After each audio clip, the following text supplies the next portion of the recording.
gbogbo ayé mọ̀ pé onímọ̀ ni bàbá tó lẹ́sìn ni bàbá tó níwà ni gbogbo ayé mọ̀ wọ́n pẹ̀lú òdodo ni kọ́lọ́hún kẹ́ bàbá àtàwọn tó bí wọn. iná àdàmọ́ kánà ṣe kánà bàbá wa lágége lálùfáà wa. alẹ́ yìí tá à ń sọ yìí bó o bá lọ kéwú ní jámíà ìntáàjọ kéni pé wọ́n pọ́ìsì ní ẹ̀ ó gbọ́ ìntí wàá ké nìyẹn ní gbogbo ibi tó o bá lọ láyé àmọ́ lóun ló ń sọ fún wa yìí pé a gbé alukur'ani kalẹ̀ liyadabaru ayati afẹ́kẹ́ wòye sáwọn òfin tá a gbé kalẹ̀ àwọn ìkìlọ̀ wa ń bẹ waliyatadhakkara ulul albab káwọn tí wọ́n ní làákàyè jinlẹ̀ kó lè rí ìrántí nǹkan mú jáde ń bẹ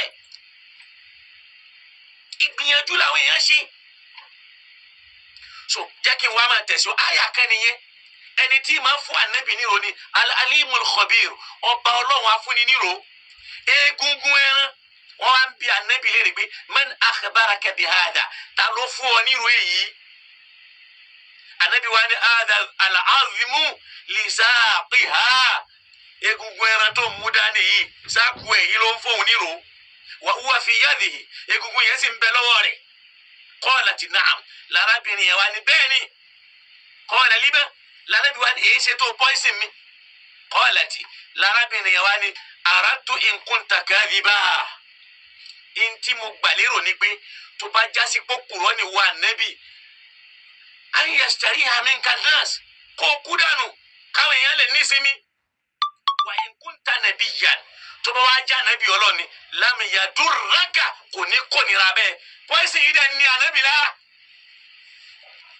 ẹnjìníà máa gbọ́ pé kò ní ní ọ́ lára wọ́n dẹ̀ lánàbì ń sọ wípé la àdáàlù mi ò yẹ mi ò gbò lẹ́ni tó ń fìlì ìnira ẹ̀ lọ́dọọdún tí ń sẹ̀mí wò tánàbì fi jáde láyé tí wọ́n tún wá gbà yí pé ẹ̀ta èrò májèlé yẹn náà ló gbẹ̀mí ẹ̀ tẹ́nìyẹn dẹ̀ sọ pé mo fẹ́ èrò mi ní pé nǹkan ta kẹ́rìbàn tó bá jẹ́ pùrọ́ ni ọ́ ayélujára àmínká nurse káwọn èèyàn lè ní ìsinmi kó kú dànù kó o má di ṣe ọlọ́run jẹ́ mọ́ wàyí kúńtà nàbí yàn àmọ́ tó bá já nàbì ni ọ́ lámìyà dúrák kíní yóò ní nìyẹn lára rárá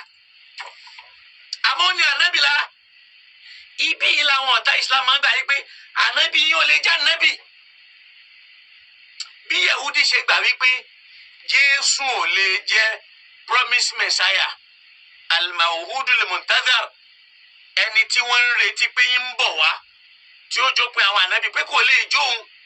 látara wípé àwọn criterions tí bíbélì là kalẹ̀ kò sí lára ẹ̀ wọ́n lẹ́ni yóò jọba yóò dádé òun ò jọba kò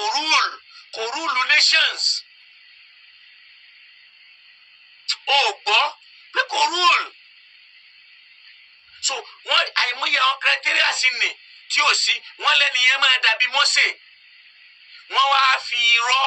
ìyá kúrò lára Mósè wọ́n ní Mósè bímọ òun ò bímọ wọ́n ní Mósè kú òun ò kú Mósè wọ́n sì sínú ilẹ̀ wọ́n gbé òun lọ sánmọ̀ wọ́n wá bẹ̀rẹ̀ sí ní ìyá àwọn ọ̀rọ̀ yẹn náà àkàlíìbù yẹn náà wá gbé láwa mùsùlùmí náà lọ́wọ́ làwa náà gbà lọ́dọ̀ àwọn kábùl abad pé yóò padà wá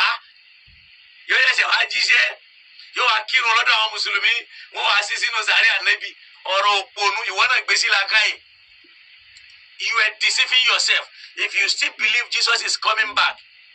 you are deceiving yourself. You are deceiving yourself. Even you will die ignoramus. Ikú àìmọ̀kan ló máa pa ẹ́ torí pé wàá wà lórí àìmọ̀kan yẹn tí wàá fi kú. Wàá dẹ̀ máa mal Quran ó máa fún ní àwọn misinterpretations torí pé àwọn ìwé tá à ń kà jù láyé ó pọ̀ táyọ̀ ká gbọ́ Quran yé mọ́. Ìfẹ́ àwọn àfa àti bàlákà yé wa jẹ́ ẹ̀yẹ́bọ̀ ni wọ́n ń sọ fún yín ní ìsìn àdúrà táwọn bàbá ti ń ṣe tipẹ́ pé Ọlọ́run kó paná Adébọ̀rẹ́ tó gbé ìsìláàmù ga torí pé àìmọye súnà tẹ́ pé súnà ànábì tí ẹ ṣe tà ànábì ibi àti gẹ́ẹ̀tì ẹ̀ránginu torí pé tọ̀ súnà ojú ọ̀nà ànábì ni wọ́n ń sọ yẹn kí lójú ọ̀nà Islam ọlọ́run pa náà dẹ́bọrẹ́ kó bá wa gbé Islam ga torí Islam ni wọ́n gbà lérò pẹ̀lú súnà ànábì kì í ṣe èyí tí wọ́n ń pariwo tó ń yẹ̀yẹ́ àwọn èèyàn tí wọ́n jọ ẹ́ lójú tó ní ẹ̀kọ́ tó ní bá ti ń bá gbàlagbà sọ̀rọ̀ yẹn ṣé yẹn ni ó máa gbéga náà ibi tá a wá ń lọ wọ́n lẹ́ra ìyá ànábì wa bẹ̀rẹ̀ kí ló dé kán lè ní sinmi kò ní dín wọn lára kọ́ ẹ̀ làwọn ní fún àtàjàmà nàbì ànábì wa ṣe ìjáàb ó dégò thalathatan ala al-kahil ṣàgbé ànábì náà wá bí ó ṣe fa oró poison ní kúò lára wà á mara àbàwò an yahtajimu ó sì pa àwọn sàábẹ̀ ilé ìfẹ́ káwọn náà ṣe kí ni ó kọ́ ṣe ìjáàmà o wọ́n wá ní fàmẹ́ tàbádùn hàn àwọn kan kúnú wọn ó gbọ́ àwọn kan wọ́n kúnú wọn ànábì ṣe ìjáàmà yìí wọ́n ní nítorí ewúrẹ́ yẹn tó jẹ́ kódà ẹni tí wọ́n lọ ṣe ìjáàmà fún wọ́n ní Abu Indi ni wọ́n pè bilqarni wa shafara wa huwa mawla linabi bayada min al-ansar wọ́n wá ní ba'da dhalika thalatha sinin lẹ́yìn ọdún kẹta tó ṣe ìjáàmà ní ìnira yẹn ṣẹ̀ṣẹ̀ wá jáde ló ṣẹ̀ṣẹ̀ wá pa nẹ́bì àgbàdì ẹ̀ àwọn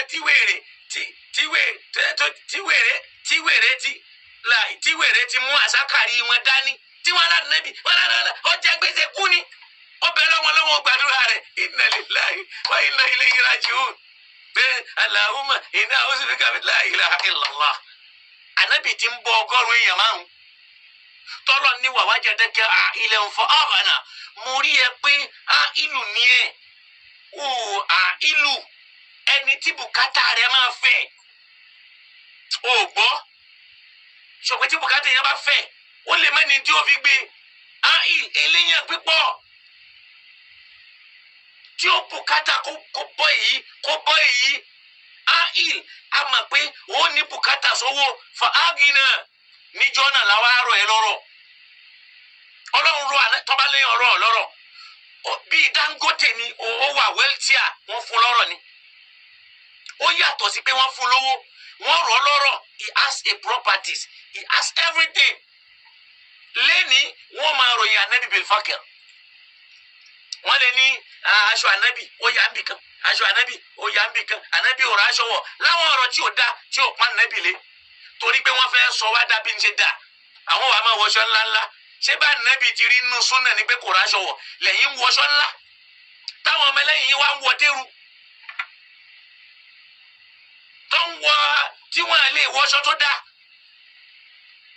wá sáwọn àjókòó ọ̀rọ̀ èyí ṣe fẹ́ jọ ẹlòmíì tẹ́ ẹ ní káwọn jọ ànábì tó bá yẹ pé bẹ́ẹ̀ ni wọ́n ní lẹ́yìn ọdún 3 lànàbì ṣẹ̀ṣẹ̀ wá sọ pé mẹ́zíltù ajidu bilal aukilẹtilẹti akẹltu mi ò yẹ mi ò gbò látara ìnira oúnjẹ tí mo jẹ mina ṣáàtì lára ewúrẹ́ ní ọjọ́ Khaybara yẹn atakana àwa tó fi wá dì sí nkìtọ abu ariminni tó wá ń dà mí láàmú lọ́fun tó fẹ́ gbẹ̀mí mi wọ́n wá ní fọ̀tòwó fi Rasulullah kẹ́mi tó wá jábọ́ lára ẹ̀ wọ́n wá ní ṣèhídà ó wá kúkú ṣèhídì ṣànàbí bùkátà kó kúkú ṣèhídì ni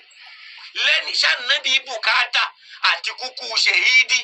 lẹ́ni tọ́lọ̀ ń fúnra ẹ̀ ti ṣí fati la ilaha illallah lẹ́ni tọ́ba mi gan ti sọ yí pé fatahana laka فتحا مبينا ليغفر لك الله لك ما تقدم من ذنبك وما تأخر ويتم نعمته عليك وينصرك الله نصرا عزيزا ṣáná bí bùkátà àti ikú ṣẹ̀hídì tó yẹ pé ikú ṣẹ̀hídì yẹn yóò ṣẹ̀ṣẹ̀ wá jẹ́ kàrámà àbápọ̀lé kan fáànẹ́bì ẹ máa wo manipulatings eléyìí Musa ọmọ okuba ni wọ́n ló sọ sọkọlọ kó wa là wá ìyẹn fi hàn yí pé tá a bá ń wò ó a rí i pé àwọn ahadithu yìí wọ́n wà bẹ́ẹ̀ ẹlòmíì tí ẹ lè ní ó kàn sọ pé wà ní Bukhari kò sọ bí kankan lọ́wọ́ hadith 2474 nínú hadith Imam Bukhari ó bá ń bẹ̀ lọ́wọ́ hadith 2190 nínú ọ̀dọ̀ Imam Muslim ó bá ń bẹ̀ tó bá lọ́wọ́ sẹ́ríwù Sahih al-Bukhari tí a fáwọn àgbà ní lọ́ọ̀ká volume 15 ó bá tí wọ́n tún máa ṣe sẹ́ríwù ọ̀rọ̀ yìí tí wọ́n tún máa fẹ́ lójú tí ó máa dùn ó wà nínú Sahih al-Bukhari tó bá lọ ka hadith 4165 wọ́n sọ bá nàbí kúkú májèlé bọ́tà ìsìláàmù bá wà lo eléyìí ááyà wo ni wọ́n wà lò àfa ááyà tí wọ́n wà lò ní wípé ọlọ́run sọ fún nàbí wípé wà má Muhammadun illa rasulun pé kí là ànábì ò jẹ́ nǹkankan nínú Ali Imran Quran 3 ááyà 144 ááyà tí wọ́n lò nù wà má Muhammadun wọ́n ní ta ni Muhammad ń ṣe Muhammad òjíṣẹ́ Ọlọ́run ni o qad khalat min qablihi rusul táwọn òjíṣẹ́ kan ti wáyé tí wọ́n sì ti pẹ̀yìn dà sọ́dọ̀ Ọlọ́run afa imata tó ànábì yẹn bá tiẹ̀ wá kú àòkú ti là tàbí tí wọ́n bá jásí pé ṣe ni wọ́n tiẹ̀ pa á kì í ṣe pọ́lọ́ òun sọ pé wọ́n máa pa ó fi ń sọ̀rọ̀ fáwọn èèyàn wípé tá ànábì yẹn bá kú lẹ́ni tàbí ṣe ni wọ́n tiẹ̀ pa á inqalabtum ala aqabikum tẹ́yìn tẹ́ wá wò pé wọ́n fẹ́ pa yẹn tẹ́ wá padà tẹ́lẹ̀ ṣètò Ọlọ́run mọ́ falan yadurra Allaha shay'a kò ní kónira kankan bọ́lọ̀ sayajzi shakirin àmọ́ yóò sun àwọn tó bá gbà tọ́lọ́ lẹ́sàn kí lọ́lọ́ fẹ́ lò mẹ́ ìtò fẹ́ lò mẹ́ ni pé ìwàláyé ànábì àìsíláyé ànábì kọ́ ló lẹ́sìn Ọlọ́run ló ní kódà tó bá kú tàbí iṣẹ́ ni wọ́n pa kẹwàálẹ̀ ṣe tiẹ̀ mọ́ kò ní ìnira kan tó fẹ́ kó bọ́ bá mi ìyíhùn ló bí nínú ọ̀rọ̀ Abubakar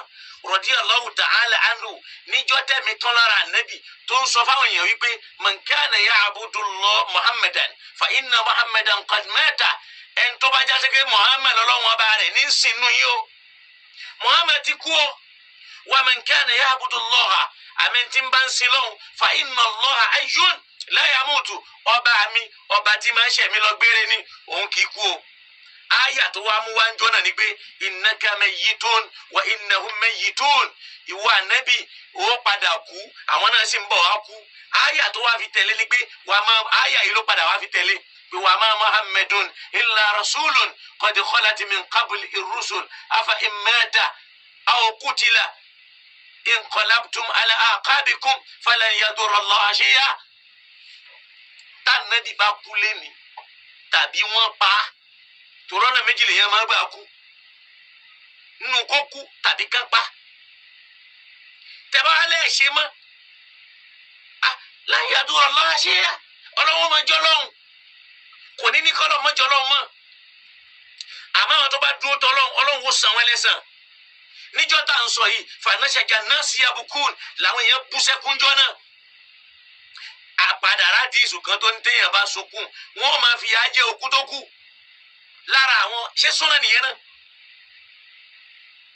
náà àdìsù eléyìí wà nù àdìs 3670 nínú Sahih Bukhari so tó ń fi hàn yí pé kì í ṣe gáràdù àyà yìí làwọn àfáà wa ń ṣe kí ni o ni wọ́n ń lò ó fún kọ́lọ̀ kódà ń kó ṣíjú àánú wa kó ràn wá lọ́wọ́ gáràdù àyà yìí kọ́ ni wọ́n ń lò ó fún jẹ́ ká wá sórí wípé ṣé májèlé ló pa Ànábì lóòótọ́ ibi àwa wá ń lọ́nu tó bá wá já sí pé májèlé ló pa tẹ́nìyàn àṣìfù èèmù wípé àwọn èèyàn ò lè ní sinmi tàbí kíní yẹn ò ní kónira báwọn tó bá já Ànábì Ọlọ́run àwọn ọ̀tá wa ń lò lẹ́ni pé kò lè já Ànábì Ọlọ́run torí pé ó jẹ poison yẹn ní lára ó padà pa á táwọn àyà tarí náà Al-Qur'an bá mi lọ sínú Suratul Ahzab Quran 33 àyà 39 Ọlọ́run kọ́kọ́ fún Ànábì l'assurance láti bẹ̀rẹ̀ iṣẹ́ ni kó lè máa já gbogbo ẹni tí ó bá jíṣẹ́ yẹn kó lè tó bá pọ́ lọ́wọ́n ọba yẹn ló fẹ́ dúró tì tí ìṣe pọ̀ mú nǹkan mọ́ lọ́hùn ní kọ́rọ̀ yóò mọ̀ nira fún kèfèrí Ọlọ́run ní alladhina yuballighuna risalati Allah ọlọ́run láwọn tí wọ́n bá ń jíṣẹ́ ọlọ́run ò gbọ́ yakhshawnahu tí wọ́n dẹ̀ ń páyà ọba yẹn wala yakhshawna ahadan illallah tí wọ́n páyà ẹlòmíì yàtọ̀ sọ́lọ́run tó rán wọn kafa billahi asiba ọlọ́run ti tó láti dáàbò bò wọn ọlọ́run ò ní disappoint wọn kò ní fi wọ́n lẹ̀ gbọ́ alladhina yuballighuna risalatillah àwọn tí wọ́n bá ń jíṣẹ́ ọlọ́run tàbá àwọn tí wọ́n bá fẹ́ jíṣẹ́ ọlọ́run yakhshawnahu tó jásí pọ́ba yẹn ni wọ́n ń páyẹ̀ tàbọ́ba yẹn ni wọ́n fẹ́ máa páyà la yakhshawna ahadan illallah tí wọ́n páyẹ̀ nìkan yàtọ̀ sọ́ba yẹn kafa billahi asiba ọba mi ti tó láti dáàbò bò wọn kó sọ wọn ìkànnù ṣàfẹ́ lọ́lọ́run ò dáàbò bò ànábì ni àfẹ́ lọ́lọ́run ò sọ ànábì ni bámi lọ́nu àyà mi nu suratul Maida Quran chapter 5 verse 67 ọlọ́run ní ya ayyuhar rasul ànábì nìkan ní bá wí mẹ́ mo pe ìwọ Muhammad balligh ma unzila ilayka min rabbik jíṣẹ́ tọ́lùbà mi fi rán tó bá wọ àyà yìí nínú suratul Maida yìí àyà 67 yìí ó rí pé ya ayyuhar rasul balligh polongo ẹ̀ ma unzila ilayka min rabbik ntí wọ́n fi ránṣẹ́ sí ọ látọ̀dọ̀ ọba rẹ̀ má bẹ̀rù wa in lam taf'al torí tó o bá ṣe bẹ́ẹ̀ fama ballagta risalatahu ó sínú òjíṣẹ́ ọlọ́run ó wáyé wá jíṣẹ́ ọlọ́run wá fún ní assurance pé wallahu ya'simuka minan nas àsìmọ́ àkùnlá ọlọ́lá ló ṣe àdámọ́nìyà lórí ìyàlẹ́sà láwùjọ. àtàìdá àtẹ̀tẹ̀ àwọn èèyàn kò ní ràn wá nábì o nígbà táwọn àfàfẹ́ tu wọ́n yí ìtumọ̀ rẹ̀ padà wọ́n sọ ismail di wípé ànábì ò ní ṣe mistake nínú sẹ̀mí ẹ̀ nínú ayé ẹ̀ tọ́lọ́hún tẹ̀ ń tún ànábì ṣe níbi àwọn àtọ́ níbi ó bá ti fẹ́ ṣẹ̀ṣẹ̀ gbé ọlọ́run máa correct ẹ̀ pé rárá mọ́ ṣe bẹ́ẹ̀ báyìí ni ó ṣe